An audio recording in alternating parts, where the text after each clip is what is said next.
Salam dan bahagia, Ibu dan Bapak Guru hebat. Kali ini tentang rencana aksi nyata yang bisa dilakukan di sekolah usai mempelajari topik Merdeka Belajar. Agar menumbuhkan kreativitas guru dalam mendesain pengajaran di kelas sesuai kodrat keadaan peserta didik, sehingga menjawabi tujuan pendidikan nasional berdasarkan gagasan Ki Hajar Dewantara.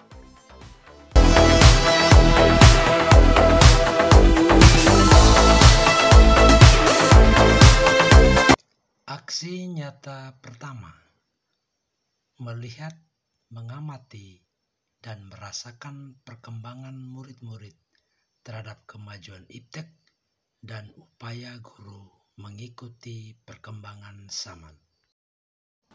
Murid-murid kita kini memiliki cara belajar yang sungguh berbeda dengan kita dahulu. Mereka sangat fasih dengan teknologi, menjadikan internet sebagai salah satu sumber belajar utama.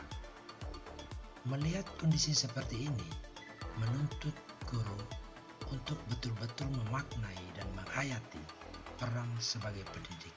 Menurut Ki Hajar Dewantara, bahwa pendidik itu menuntun tumbuh dan hidupnya kekuatan kodrat yang ada pada anak-anak agar dapat memperbaiki lakunya, bukan dasarnya hidup dan tumbuhnya kekuatan kodrat anak.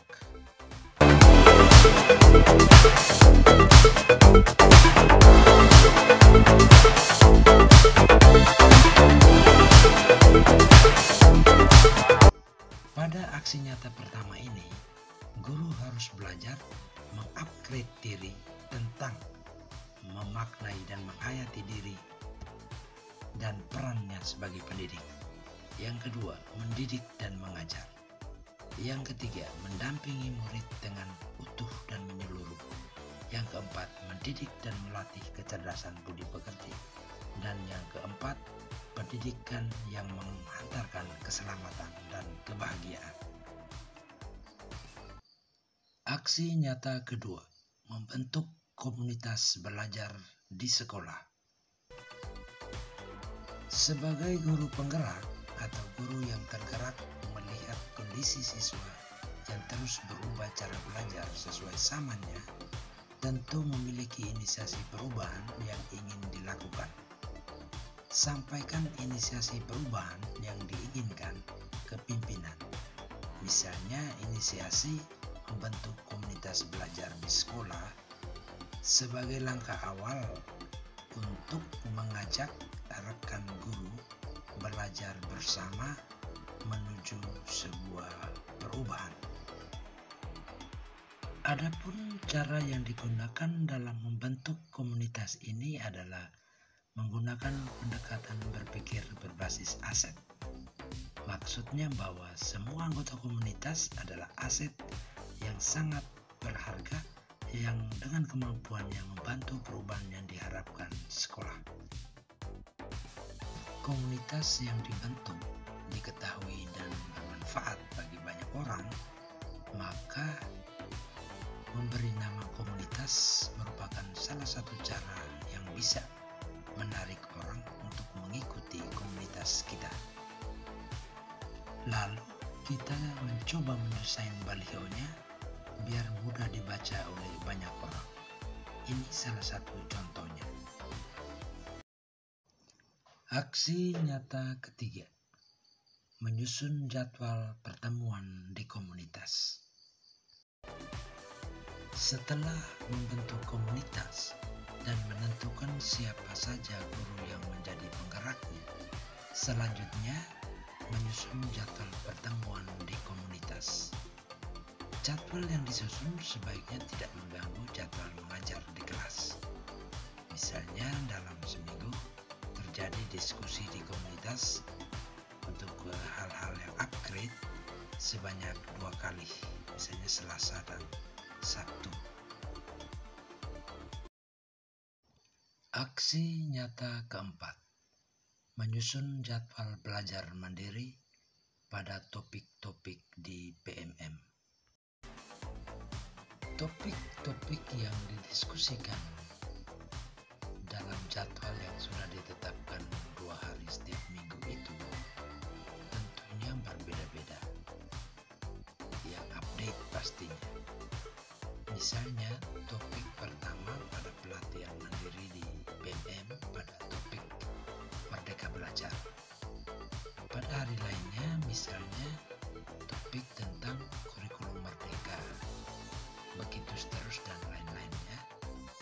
Jadi semua topik yang hendak didiskusikan diagendakan secara bersama di komunitas belajar kita di sekolah. Jadi belajar mandiri dengan mengikuti pelatihan mandiri di platform Merdeka Mengajar atau PMM.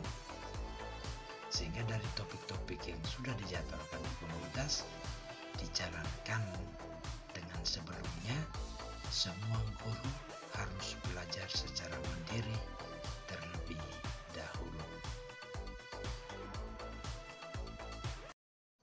Aksi nyata kelima, menuliskan refleksi. Setelah belajar secara mandiri di PMM, semua guru wajib menuliskan refleksi terhadap topik yang dipelajari dengan pengalaman yang dilakukan selama ini. Menulis harapan-harapan dan juga tantangan dalam melakukan sebuah perubahan. Semua guru akan sharing tentang hasil refleksi yang telah dibuat dan berdiskusi tentang rencana aksi nyata. Aksi nyata yang keenam tentang aksi nyata. Dari hasil refleksi tersebut dilakukan aksi nyata. Diawali dengan memahami dan menghayati peran sebagai guru yang menuntun anak-anak untuk belajar sesuai kodrat keadaan.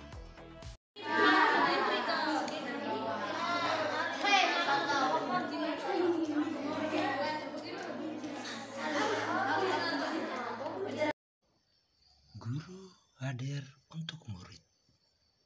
Artinya setiap hari ke sekolah karena kita adalah guru. Hadir sesuai budaya sekolah.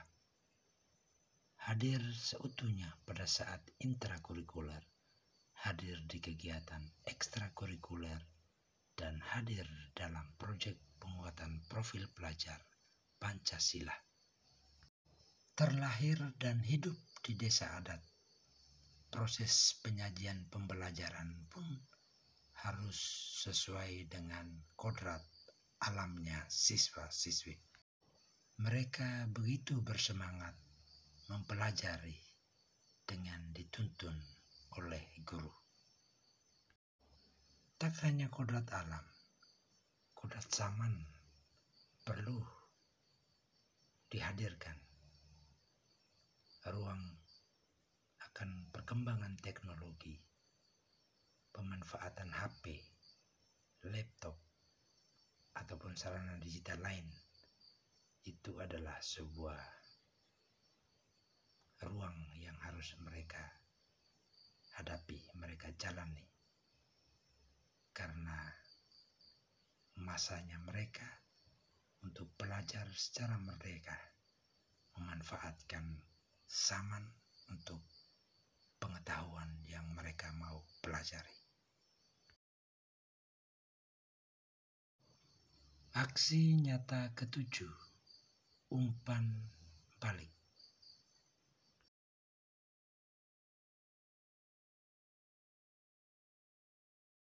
Pendapat saya baru kali ini saya mendapatkan ujian pas online dan ujian online saya baik-baik saja. Itu ujiannya seperti biasa, seperti ujian pada umumnya, tetapi hanya berbeda ujiannya pakai online. Pada saat ujian, itu banyak kendala seperti jaringan yang lemot,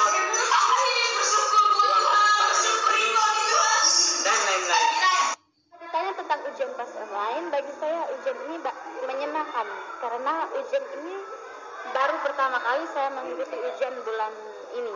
Terima kasih. Ditanya tentang pengalaman saya saat ujian berbasis online, tidak ada masalah kecuali ada kendalanya, yaitu jaringannya lemah. Sekian. Ibu dan Bapak guru hebat. Agar selamat dan bahagia, sebagai guru kita harus menuntun murid-murid kita secara sadar dan bertanggung jawab sehingga karya kita diberkati. Murid-murid kita akan merekam segala hal yang kita buat. Ruang-ruang yang kita berikan akan membantu mereka kelak ketika menjadi masyarakat dewasa nanti. Mereka akan membentuk kebudayaan mereka yang baru, kebudayaan merdeka, dan tentunya membahagiakan semua.